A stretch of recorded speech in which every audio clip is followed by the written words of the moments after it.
Hello friends, welcome to our channel pregnancy in baby care Tamil. இந்த வீடியோவில் நம்ம எதை பற்றி பார்க்க போகிறோம் அப்படின்னா, இந்த வருடம் இந்த மாதம் ஆகஸ்ட் மாதம் சூரிய கிரகணம் நிகழ இருக்குது. இந்த சூரிய கிரகணம் எந்த தேதியில் எந்த நேரத்தில் ஆரம்பிக்குது, எப்போ முடியுது அப்படிங்கிறதையும், இந்த சூரிய கிரகணம் நம்மளுடைய இந்தியாவில் தெரியுமா, என்னெல்லாம் நம்ம கடைப்பிடிக்கணும், அதாவது கர்ப்பிணி பெண்கள் நிறைய பேருக்கு டவுட் இருக்கும். கிரகணம் டைம் அப்போது என்ன செய்யலாம், என்ன செய்யக்கூடாது அப்படிங்கிற டவுட் இருக்கும். அதை பற்றி இந்த வீடியோவில் பார்க்கலாம். வீடியோ ஃபுல்லாக ஸ்கிப் பண்ணாமல் முழுமையாக பாருங்கள். அப்போ தான் நான் என்ன சொல்கிறேன் அப்படிங்கிறது உங்களுக்கு புரியும். நம்மளுடைய சேனலை இப்போ தான் முதல் முறையாக பார்க்குறீங்க அப்படின்னா மறக்காமல் சப்ஸ்கிரைப் பண்ணிவிட்டு பாருங்கள். அப்போ தான் நான் போடுற வீடியோஸ்லாம் உங்களுக்கு வரும். இந்த வருஷத்தில் ஆல்ரெடி 2 கிரகணங்கள் முடிஞ்சிருச்சு. ஒரு சூரிய கிரகணம், ஒரு சந்திர கிரகணம் முடிஞ்சிருச்சு. இந்த ஆகஸ்ட் மாதத்தில் 2 கிரகணங்கள் நிகழ இருக்குது. இப்போ வரக்கூடியது என்னென்னு பார்த்தீங்கன்னா, இந்த வருடத்துடைய கடைசி சூரிய கிரகணம். இந்த சூரிய கிரகணம் எந்த தேதியில் வருது அப்படின்னு பார்த்தீங்கன்னா, ஆகஸ்ட் 12ஆம் தேதி புதன்கிழமை அன்னைக்கு ஒரு சிறப்பு இருக்குது. அதாவது என்ன அப்படின்னு பார்த்தீங்கன்னா, ஆடி அமாவாசை அந்த நாளைக்கு தான் சூரிய கிரகணம் நிகழ இருக்குது. ஆகஸ்ட் 12ஆம் தேதி புதன்கிழமை ஆடி அமாவாசை நாளன்று இரவு 9:04 தொடங்கி நள்ளிரவு 1:28 வரை இந்த சூரிய கிரகணமானது நிகழும். நம்மளுடைய இந்தியாவில் பார்த்திங்கன்னா நைட்டு நேரத்தில் இந்த சூரிய கிரகணம் நிகழ இருக்குது. அதனால் நம்மளுடைய இந்தியாவில் இந்த கிரகணம் தெரியாது. சூரிய கிரகணம்னா என்ன அப்படின்னு பார்த்தீங்கன்னா, சூரியனுக்கும் பூமிக்கும் இடையே சந்திரன் வரும்போது சந்திரன் சூரியனை ஒரு பகுதியாக அல்லது முழுவதுமாக மறைக்கிறது தான் சூரிய கிரகணம் அப்படிங்கிறோம். இப்போ ஆகஸ்ட் 12ஆம் தேதி வரக்கூடிய சூரிய கிரகணம் பார்த்தீங்கன்னா, சந்திரன் சூரியனை முழுவதுமாக மறைக்கக்கூடிய நிகழ்வு தான் நிகழ இருக்குது. இந்த சூரிய கிரகணம் நம்மளுடைய இந்தியாவில் இரவு நேரத்தில் வரதுனால சூரியன் மறைக்கப்பட்டிருக்கும். அதனால் நம்மளுடைய இந்தியாவில் தெரியாது. ஆனாலும் ஒரு சில நாடுகள்லாம் இந்த சூரிய கிரகணம் தெரியும். அது எந்த நாடுகள்னு பார்த்தீங்கன்னா, கிரீன்லாண்ட், ஐஸ்லாண்ட், அப்புறம் வடக்கு ரஷ்யா, ஸ்பெயின், போர்ச்சுகல், அட்லாண்டிக் பெருங்கடல், இந்த பகுதிகளெலாம் இந்த சூரிய கிரகணமானது தெரியும் அப்படின்னு சொல்லியிருக்காங்க.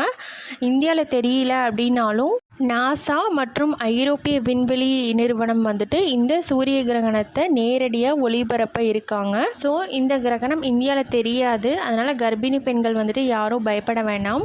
கிரகணம் பற்றின பயம் யாருக்கும் வேணாம்.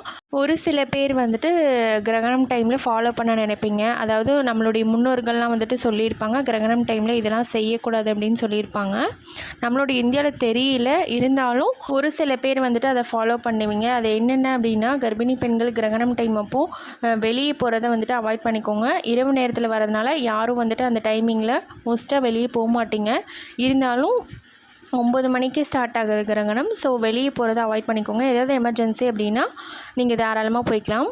முடிஞ்ச அளவு நீங்கள் இரவு உணவு 9 மணிக்கு முன்னாடியே எடுத்துக்கோங்க. ஈஸியாக செரிமானமாகக்கூடிய உணவுகளை எடுத்துக்கோங்க. நான்வெஜ், அசைவ உணவுகள் இதெல்லாம் அவாய்ட் பண்ணிக்கோங்க அந்த கிரகணம் டைம் அப்போ மட்டும்.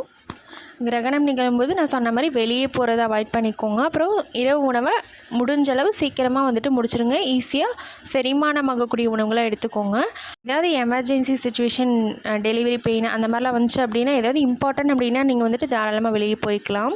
ஏன் அப்படின்னா, இது ஒரு வானியல் நிகழ்வு. சூரிய கிரகணம்ங்கிறது உலகத்தில் பொதுவாக நடக்கிற ஒரு நேச்சுரலான விஷயம். யாரும் கிரகணம் நினச்சி பயப்பட வேணாம். முடிஞ்சளவு நான் சொன்ன மாதிரி வெளியே போகிறத அவாய்ட் பண்ணிக்கோங்க. இரவு உணவு முன்னாடியே முடிச்சிருங்க. ஈஸியாக செரிமானமாகக்கூடிய உணவுகளாக எடுத்துக்கோங்க.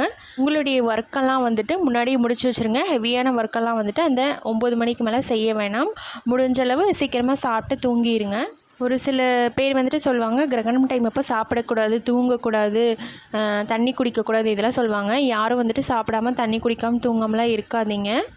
அது உடம்புக்கு ரொம்ப கெடுதி. நீங்கள் பசிச்சா சாப்பிட்டுக்கலாம், தூக்கம் வந்துச்சுன்னா தூங்கிக்கலாம். தண்ணி நீங்கள் தாராளமாக எடுத்துக்கோங்க. ஏன் அப்படின்னா, கிரகணம் டைம் அப்போது நார்மலாக இருக்கிறத விட அதிகமாக உஷ்ணம் இருக்கும். அதனால் தண்ணி எப்பயும் போல் தண்ணி, அப்புறம் மருந்து இதெல்லாம் எடுத்துக்கோங்க கரெக்டாக. இந்த வீடியோ உங்களுக்கு யூஸ்ஃபுல்லாக இருந்திருக்கும்னு நினைக்கிறேன். நம்மளுடைய சேனல் இப்போ தான் முதல் முறையாக பார்க்குறீங்க அப்படின்னா மறக்காமல் சப்ஸ்கிரைப் பண்ணிவிட்டு பாருங்கள். அப்போ நான் போடுற வீடியோஸ்லாம் உங்களுக்கு நோட்டிஃபிகேஷனில் வரும். இந்த மாதிரி வீடியோஸ் மட்டுமல்ல, ப்ரெக்னென்சி ரிலேட்டட் வீடியோஸ் நிறைய போட்டுட்ருக்கேன். மறக்காமல் சப்ஸ்கிரைப் பண்ணி வச்சுக்கோங்க. இந்த வீடியோ பிடிச்சிருந்துச்சுன்னா லைக் பண்ணிக்கோங்க. ஏதாவது டவுட் இருந்துச்சுன்னா கீழே கமெண்ட் பாக்ஸில் கமெண்ட் பண்ணுங்கள். கண்டிப்பாக நான் ரிப்ளை பண்ணுவேன். தேங்க்யூ.